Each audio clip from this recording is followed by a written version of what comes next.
The president facing impeachment, the vice president facing criminal charges, and impeachment by February. And relatively, still no big fish jailed over the flood control scandal. What do we make of these developments? And joining us tonight is our resident political insider, Ronald Llamas, to help us make sense of what's going on. Good evening to you, Ronald. Good evening, Tess, Sean, and Pauline. Long time no see. Happy New Year! Oo nga, New Year pa tayo nag-usap noon. New Year's Eve. New Year's Eve. Yeah. So now, the House of Congress by February will face the unique position of having to address impeachment complaints of the top officials of the land. Will they, ano sa tingin mo? Paano babalansehin ito? Well, una, ang tanong dyan ay ano bang rules ang susundin? Yung lumang rules for impeachment o yung bago na ginawa ni Marvic Leonen representing the Supreme Court at pinagbotohan ng Supreme Court? Pero wala pang final na decision dun sa motion for reconsideration ng Congress. So final na ba yung kanilang desisyon? Mukhang hindi pa. Pero I doubt kung hindi susundin ng mga abogado at ng mga congressman yung desisyon ng Supreme Court led by Marvic Leonen. Kaya most probably, yung bagong rule sa impeachment ang masusunod. Nagdag ng mga 6 o 7 new rules para sa proseso ng impeachment. Yun yung una. Yung ikalawa ay ano ba yung ipa-file na articles of impeachment? Tama yung sabi mo, Ses, malamang ay both the President at saka yung Vice President ay may maghain ng articles of impeachment. Yung sa Vice President before February 6. At Presidente, naiahin na. Pero for now, at least yung naihain na impeachment case laban sa Presidente, parang mahina. Pero mo, pati yung kidnapping ni Digong ng ICC ay kasama. Tapos yung luma ng nilalabas nila Harry Roque, yung pulburon video, ay isinama pa uli. So I doubt kung magpo-prosper yon yung klaseng impeachment. Pero at the same time, ang initial statements ng House, especially si Deputy Speaker Rolly Puno, ay hindi kami interesado sa impeachment. Para sa amin, wala itong saysay. At most, ay aabot lang ito sa Justice Committee. Ibig sabihin nun, definitely, iba itong impeachment na ito doon sa impeachment last year na nakakuha ng almost 260 signatures. Pero if I may interrupt you, Ronald, kasi parang hypocritical kung umusad. Of course, I'm getting ahead of the story. No? Kung umusad ang impeachment complaint against VP Sara, like you said, last year, tapos yung isang mas malaking pera ang involved, mas malaking corruption ay isasantabi. Well, depende kasi dahil kailangan mong patunayan na nakalink itong corruption na ito sa presidente. No, yun yung halimbawa, yung sa Vice President kasi, very concrete 120 million in 11 days. No?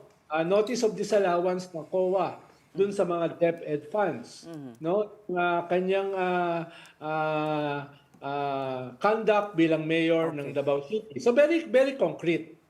So far, wala namang ganung konkreto. Ang lumalabas, culpability. Ang lumalabas, responsibility. Kailangan mo ng smoking gun. Kailangan mo ng something concrete. Okay, well, Sabi na hindi mangyayari yun. Dahil may ipa-file yata tomorrow ang Makabayan Block. Tingnan natin kung paano ililink. Yes. Pero hindi pwedeng generic. Right.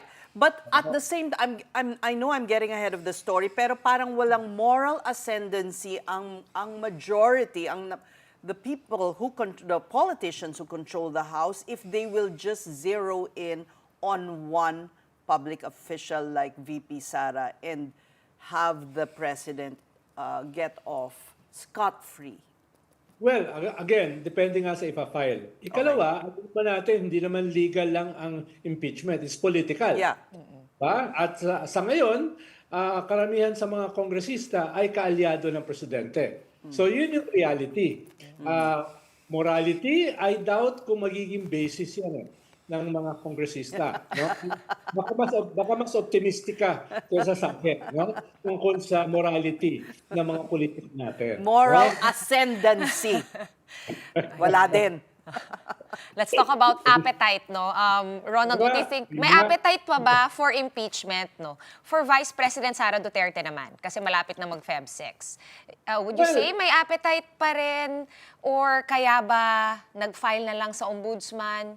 Using what seems like, to me at least, yan yung mga laman nung unang slew of impeachment complaints against the Vice President last year. Well, tingin ko dalawa yung naka-file, di ba? Yung plunder sa ombudsman at saka malamang itong impeachment ng Vice President na ipa-file before February 6. So malamang dalawa. Yung sa plunder kasi, panigurado yan eh. Ibig sabihin, kahit hindi mag-prosper yung impeachment, ay pwedeng gamitin yung plunder case para ipakita yung ebidensya na hindi maipapakita kung papatayin yung impeachment. So halimbawa, yung pagbukas ng mga bank accounts ng Vice President, ng AMLA, o yung iba pang mga ebidensya tungkol dito sa plunder. So pwede siyang lumabas. Kumbaga insurance siya kung hindi magpo-prosper yung impeachment. Ngayon, magpo-prosper ba yung impeachment? May chance. Pero hindi yan yung 260 signatures last year. No? Dahil 104 lang naman ang kailangan eh. Yung 1/3, di ba? Pero halos sigurado ko hindi yan ganun karami. Pero whether maabot ba yung 1/3, feasible pa rin. Dahil meron pa pang 2.5 years eh. Kung didikta ng presidente yung impeachment ng Vice President, kayang kunin yung 1/3. Kahit walang moral ascendancy. Okay, balik tayo doon. Gusto kong ibalik. Dilemma rin ito ng ombudsman eh. Kasi anong unahin niya? Hindi pa siya matapos-tapos dito sa flood control. Wala pang big fish na nakakasuhan from his office. And then uunahin yung kay VP Sara. Okay, Diba? dugtungan ko lang Isn't yung... that a dilemma?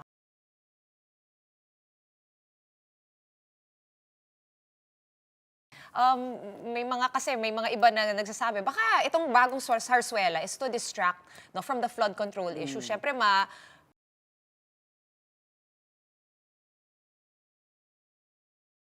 anong assessment mo? I doubt kung magiging feasible yung para makalimutan yung flood control. Yan ay hindi mawawala sa consciousness ng tao, especially sa panahon ng social media. Ipapaalala at ipapaalala yan. Kaya nga nagmamadali sila eh. Bong Revilla, tapos ngayon, finailan na si Joel Villanueva. I'm almost sure, papailan si Jinggoy Estrada. Hindi ko sigurado kung papailan pa si Chis Escudero. Bakit ka hindi sigurado? Wait. Tapusin mo yung thought mo. Bakit hindi sigurado? Well, depende kasi kung yung kanyang firewall, si Ngu, ay aamin. Di ba? Paano? Ang sabi kasi ni Yusek Bernardo, nag-uusap sila ni Chis Escudero, pero ang kumuha ng pera ay si Ngu. Parang lumalabas yun yung kanyang bagman. Di ba? Magsasalita ba yun? Hindi ko sigurado. Yun yung ibig ko sabihin. Pero the very fact na tinanggap ng DOJ si Bernardo, si Alcantara, si Opulencia, etc. as state witness, witness protection. Ibig sabihin, siseryosohin nila at gagamitin nila yung testimony nitong mga ito. At yung testimony ng mga ito ay idinidiin si Chis, si Jinggoy, si Mark Villar, si Grace Poe, si Nancy Binay, si Sani Angara, etc. Kaya inuna na yung minority report. Ganun. Oo. Well, sabi ni Ping, wala daw basihan yung minority report na yan. No? Yung minority kasi, kumuha ng report na basically attacking the Blue Ribbon, karamihan doon sa na-link sa corruption ay sa minority. Kaya medyo kulang sa, anong tawag mo? moral tendency. No? Oh. But Kung yun ang Ronald- ito yan, no? Oh. I wanted to get your assessment din dun sa direksyon na tinatahak na ngayon ng flood control investigation. Do you think, in a way, parang nalilihis din tayo doon sa talagang big fish na tinutukoy dito sa flood control scam? Are you getting the sense na may attempt din to cover up certain personalities? I'm not sure do sa cover-up, pero ang sigurado ko, bibilisan na yan. Dahil sasabog yan sa mukha ng presidente at saka ng gobyerno. Kung yung kanilang pinromisa last month ay hindi nila madideliver dito sa next 2 months o first quarter ng taon. Nagkuha kasi sila nag-overpromise at saka nag-underdeliver last month.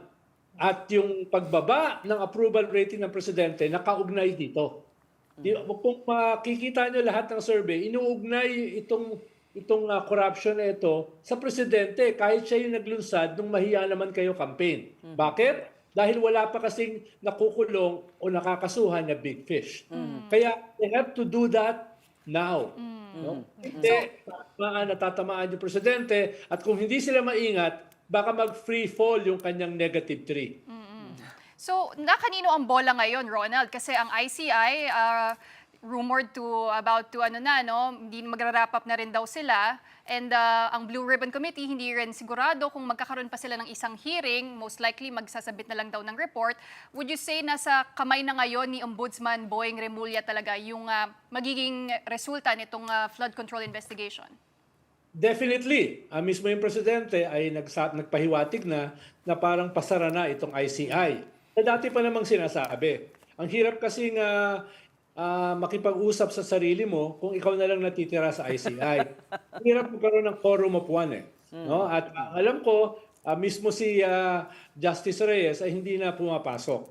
Kaya more or less ay pa-fold up na yan. So ang burden nasa ombudsman at saka Sandigan Bayan na. Yep. No? Which Lalo brings na, me... nailabas na yung mga dapat kasuhan. Oo.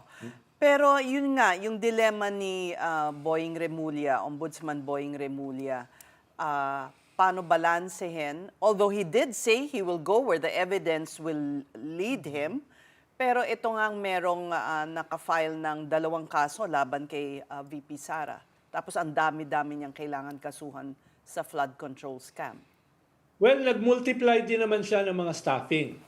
No? Ang sabi nga niya ay baka mag-hire siya ng additional 200 lawyers at maraming consultant. Kaya ang sinasabi niya, ang positive ngayon, ang daming mga nag-a-apply sa ombudsman na hindi pa nangyari before. So tingin ko ay kaya naman niyang tugunan yung hamon sa ombudsman at this point, no? At dahil nga dito sa political crisis ay talagang tingin ko malaki yung hamon sa kanya na gawin lahat at the same time, no? Of course, iba yung impeachment, iba yung mangyayari diyan, no? Kaya tingin ko in the next few months either makakita tayo ng mga big fish, senador, kongresista, cabinet secretary na makakasuhan at makukulong or magda-downwards Spiral. yung approval rating ng presidente at sabi ko nga 2028 will be decided in 2026. Okay, but before I let you go, what do you make of DILG John Vic Remulla's disclosure na nagre-reach out na itong si Saldico? Ang hirap nung kanyang sinabi na disclosure dahil sabi ng kaibigan sa isang kaibigan na sinabi sa kanya. Oo nga eh. Oo. Medyo kulang yung disclosure na sinasabi niya. At ang sabi niya, ang gustong kausapin ay yung simbahan. No? Hindi ko sigurado kung sila talaga yung kakausapin. Pero medyo nag-backpedal siya ng kaunti. Kaya ano ba talaga? Hindi ko sure. Hindi ko sure. Wala namang masyadong magagawa si Saldico kung hindi bumalik dito or gumawa ng legal affidavit or both. Habang wala yon, ay walang basihan yung kanyang testimony na kahit isang sentimo, wala siyang nakuha. Okay. Abangan ang susunod na kabanata. Thank you for sharing your insights with us, Political Insider Ronald Llamas.